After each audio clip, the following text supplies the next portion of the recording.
A graça e a paz, meus irmãos, que Deus esteja todos nós abençoando. Novamente de nós estamos aqui com vocês que estão em casa, vendo-nos através aí do seu vídeo, a família reunida num culto doméstico, acredito, neste domingo. E eu gostaria de ler a palavra de Deus em 1 Coríntios capítulo 15, verso 15 também, que diz o seguinte: se a nossa esperança em Cristo se limitasse apenas a esta vida, nós seríamos os mais felizes dos homens, os mais infelizes dos homens. Bom, esse texto e essa palavra do apóstolo Paulo está exatamente no texto mais longo do Novo Testamento, falando sobre a ressurreição de Jesus, a doutrina da ressurreição. Entre os textos que Paulo escreveu, essa é a mais pertinente, a mais poderosa. Eu gostaria de fazer uma conexão, lembrando a vocês que no passado um filósofo e matemático e também teólogo da França chamado Blaise Pascal, ele criou uma teoria da probabilidade. Com isso ele quis mostrar o seguinte: uma pessoa vive como se não houvesse Deus nem houvesse a eternidade. Vive solto, dissolutamente, no seu bel prazer e etc. tal. Se existe Deus e existe eternidade, existe céu e inferno, essa pessoa naturalmente vai ter uma eternidade afastada e longe de Deus, no inferno. E se uma pessoa crê na palavra de Deus, crê em Deus, sabe que existe Deus, existe também a eternidade, e ele tem uma vida, portanto, regulada pela própria palavra de Deus, ele naturalmente vai passar a eternidade com Deus. Então, o que é a eternidade comparado com a passagem dessa vida, certo? Bom, a eternidade é um tempo que não tem medida, é um tempo que não tem fim. Por exemplo, se você tem uma descrição de 1000 anos, aí você tira um ano, fica 999 anos. Mas se você tem a eternidade e tira 1000 anos da eternidade, o que fica? Fica a eternidade. É só para a gente ter uma ideia de que a eternidade é um tempo sem fim, é um tempo que não tem tempo, é um tempo que não conta.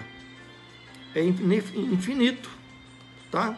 Então, a ressurreição de Cristo tem um sentido extraordinário sobre a questão da eternidade.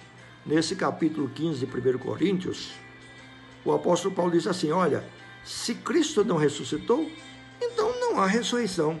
E se não há ressurreição, é vão a nossa fé, é vã a nossa pregação. O que adianta?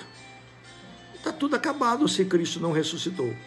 Agora vamos reportar os nossos pensamentos para o dia de ontem, sábado.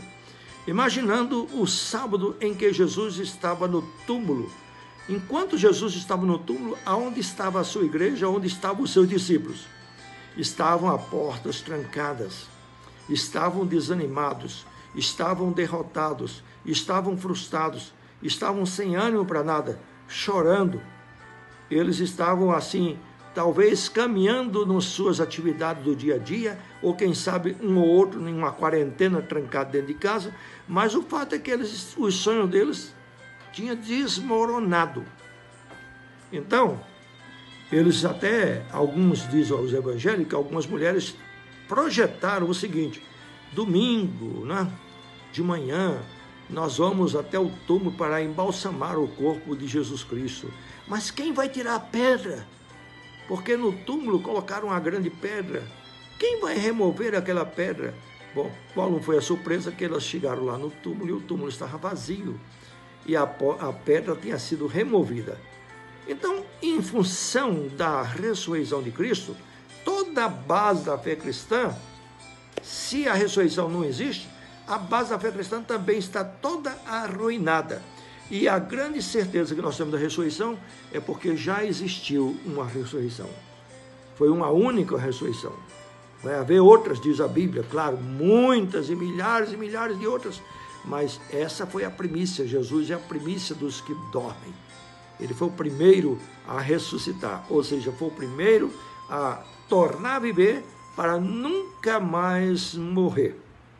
Aí está então essa esperança, essa bênção que é a certeza da nossa ressurreição também. A nossa fé está embasada nisso, é um alicerce que não pode ser tirado, absolutamente.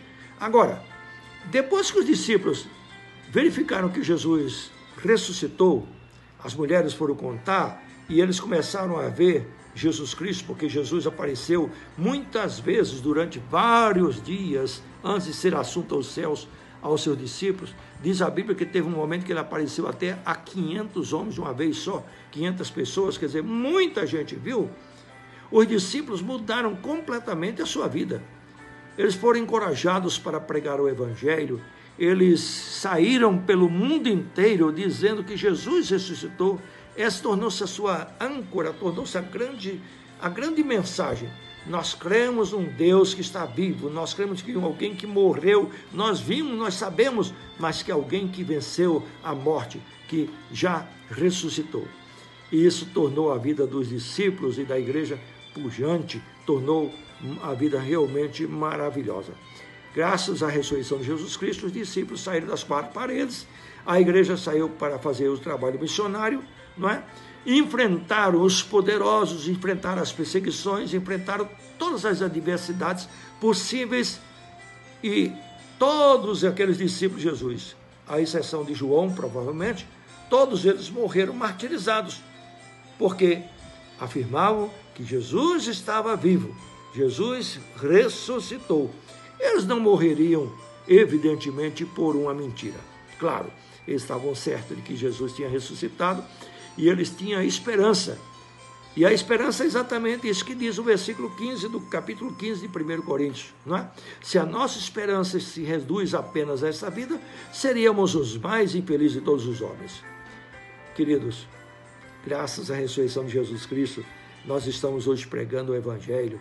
Nós temos no coração essa grande esperança, essa grande fé de que um dia também nós ressuscitaremos, sim, e haveremos de vê-lo face a face, tal qual ele é.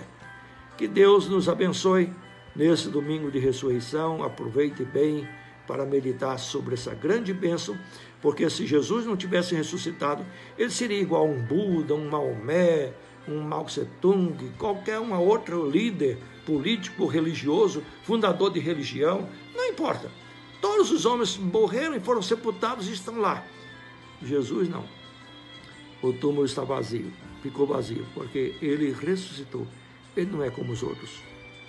Jesus é Deus, Jesus é Senhor, Jesus é Salvador. Que Deus abençoe. Até uma próxima com a graça de Deus.